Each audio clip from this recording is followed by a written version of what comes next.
Calma que a Netflix não vai matar o cinema, tá? Mas... poxa, bem que vocês podiam exibir um filme como esse na tela grande em todos os lugares do mundo, né? Ah, só um último recado, não assista esse filme na tela do computador, pelo amor de Deus, porque também já é heresia. E muito menos no celular, que eu considero crime hediondo, tá?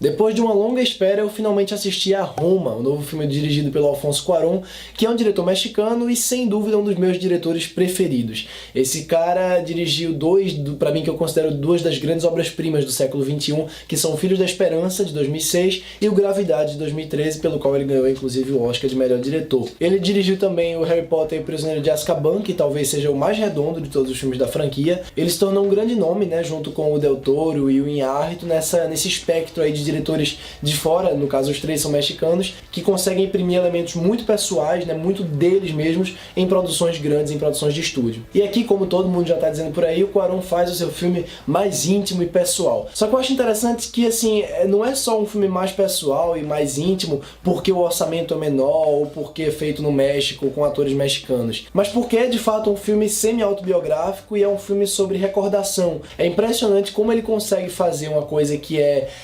uma história cotidiana, né, se tornar mais poderosa do que muitas das histórias que têm tramas e reviravoltas. O Cuarón não é um diretor que gosta muito de filmes com tramas e reviravoltas. O Filhos da Esperança até tem reviravoltas e tudo mais, mas o que realmente importa pra ele é a ação, e a ação no sentido não necessariamente de ação, né, de grande ação como se conhece, mas sim do que está acontecendo naquele momento, da emoção daquele momento, e são filmes todos eles muito, muito emocionais, e de fato Roma é mais um pra coleção, e pelo menos pra ele deve ser o mais emocional de todos.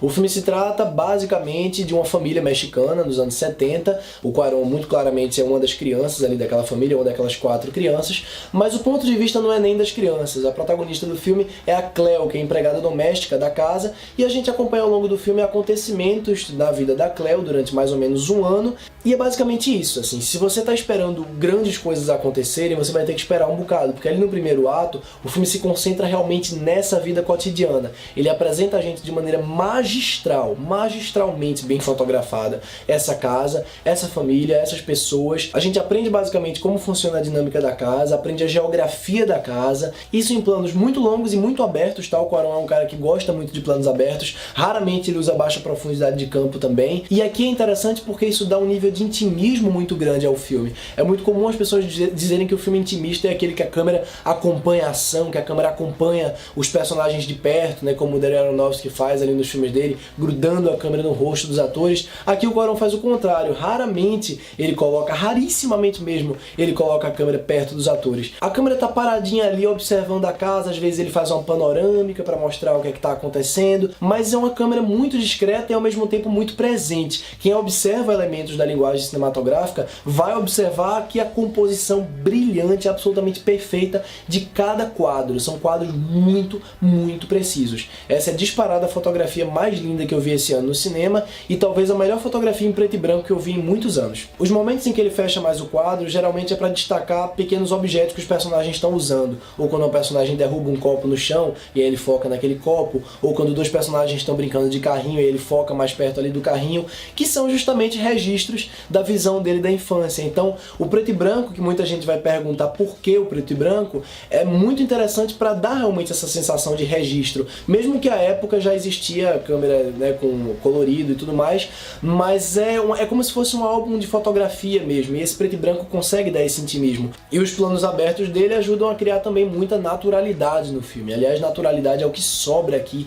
em todas as cenas. Mesmo nas cenas que a coisa é mais elaborada, né, tem mais coisa acontecendo e claramente foi ensaiado, não parece ensaiado. Parece que aquilo ali, sabe, são registros que ele magicamente, brilhantemente pegou naquele momento, e isso é absolutamente sensacional. A direção de arte é impressionante, principalmente levando em conta quanto o filme custou, e é lógico que tem efeitos visuais aqui. O Cuarón é um cara dos efeitos visuais geniais também, né, dá pra perceber pelo Gravidade, pelos Filhos da Esperança, mas é realmente imperceptível, você não sabe onde é que tem efeitos visuais aqui, onde não tem. E isso tudo, somado à falta de trilha sonora do filme, deixa tudo ainda mais autêntico, ainda mais intimista, ainda mais realista e com um senso muito forte de verdade. As emoções atuações são muito genuínas, porque não tem aquela música puxando pra você chorar. Em todos esses elementos estéticos é engraçado porque tem muita coisa que a gente já viu o Cuarón fazendo, essa coisa dos planos abertos, da profundidade de campo, de planos longos e tudo mais. Mas aqui, inclusive, é ele que faz a direção de fotografia.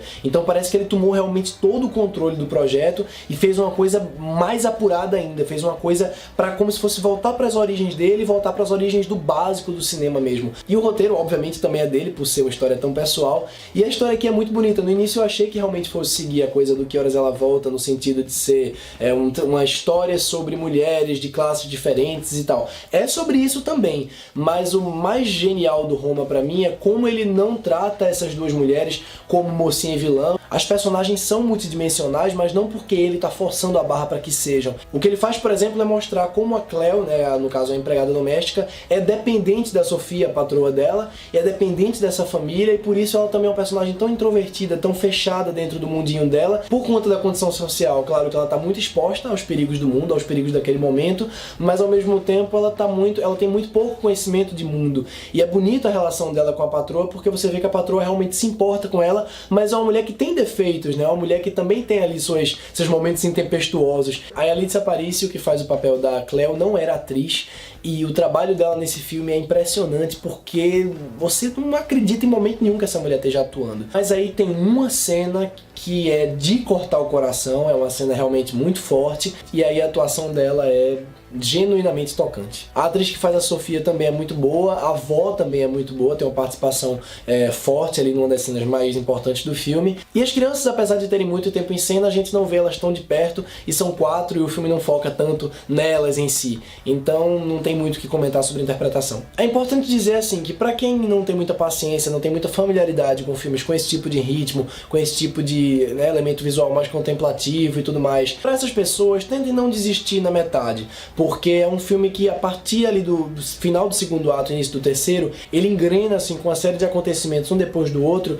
que não tem como você não sentir aquilo ali, sabe? Mesmo que você não esteja adorando o filme até aquele momento, não tem como você não sentir, porque realmente é muito triste, é muito doloroso de ver. Então se você tem um pingo de sentimento, você vai se tocar, especialmente ali com os últimos 10, 15 minutos do filme. E como eu sempre gosto de pensar assim sobre o que é esse filme, né? Com todos esses elogios, sobre o que ele é. Ele é sobre mulheres abandonadas pelos homens, e tem até uma cena meio ridícula no filme, não no mau sentido, mas meio trash, em que ele meio que ridiculariza os personagens masculinos, eu pelo menos senti dessa forma. É um filme sobre perda, sobre relações humanas, sobre maternidade, sobre a história do México de uma certa forma, mesmo que seja ali bem subjacente, e é de fato muito bonito porque realmente esses são os elementos que a gente viu no Filhos da Esperança, no Gravidade, né, que são 2 filmes sobre maternidade, também sobre o luto, também sobre perda. E o Roma é como se fosse uma reunião mesmo desses elementos, é a raiz de onde o Cuarón tirou essas ideias, tirou esse pensamento que ele tem, essa visão tão particular que ele tem. Tem 2 cenas, inclusive, que ele faz isso de uma maneira bem mais explícita, e eu vou confessar que eu gostei muito. Tem um momento em que ele mostra dos personagens, 2, eu não lembro se eram 2, mas enfim, alguns personagens no cinema assistindo a um certo filme, e o filme se passa no espaço. E em outra cena, ele mostra, já num momento bem mais doloroso, num momento que tem muita coisa acontecendo, um personagem no chão segurando um corpo, né, e gritando, pedindo ajuda. Então não tem pra onde. A Netflix dessa vez acertou em cheio no diretor que eles escolheram pra produzir, e por essas e outras a minha nota pra Roma não poderia ser outra senão 10. E é isso, gente. Eu espero que você tenha gostado do vídeo. E se você realmente gostou, eu vou pedir pra você deixar aquele like aqui embaixo, porque isso ajuda muito o canal a crescer. Não se esqueça também de se inscrever no canal e de ativar o sininho das notificações, porque isso vai notificar você sempre que eu postar vídeos novos aqui. Comente o que é que você achou do Roma, se você também é fissurado na filmografia do Alfonso Cuarón, qual é o seu filme favorito dos que ele dirigiu até agora.